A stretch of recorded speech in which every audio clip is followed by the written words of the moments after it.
Tonight, Columbus police also investigating an accidental shooting that left a 16-year-old injured. It happened last night. It really is an issue both police and researchers are really trying to get a handle on.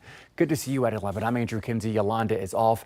Nationwide Children's Hospital just released a new study about accidental shootings among kids and what's causing them. 10 TV's Richard Solomon live tonight outside the hospital with more on what that report shows. Richard. Well, Andrew, just within the last week, there were 3 kids who were victims in accidental shootings. And reading through this study, I learned that majority of these shootings actually involve boys. That's why those I spoke with this evening tell me it is critical, it is vital that these teens have something productive to do this summer. Between every shooting drill or cardio workout, That's cool off a spin move, though. That's good up. There you go, Mark. There you go. there's a lesson Tyhan Johnson is trying to teach. Go game speed, man. You gotta go game speed. This basketball camp through Kingdom First is his way of getting through to these teens. And that's so important to him. I was one of those kids. I came from a rough neighborhood. A lot of times sports incentivize your life. So, okay, I know that I gotta be disciplined. I know that I have to do certain things in order to do this sport that I love, this activity that I love. He's trying to keep them from hurting themselves or others.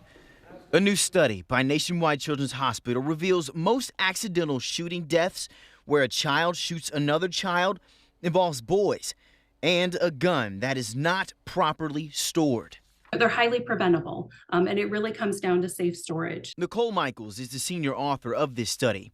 She says the study looked at 279 accidental shootings from 33 states between 2009 through 2018. It found that in 92% of the shootings, the guns were left loaded and unlocked. So it's really important that adults take responsibility and make sure that we keep these firearms out of the hands of kids. That's why getting through to these young men is so important. When you get to this next level, man, this is kind of stuff that's going to happen.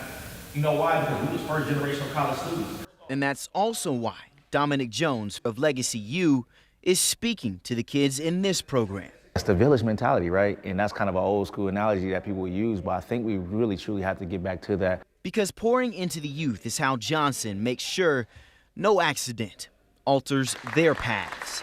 I'm just trying to expand their horizons.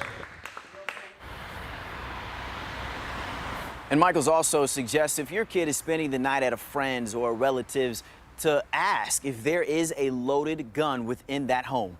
For now, reporting live in Columbus, I'm 10 TV's Richard Solomon. Andrew?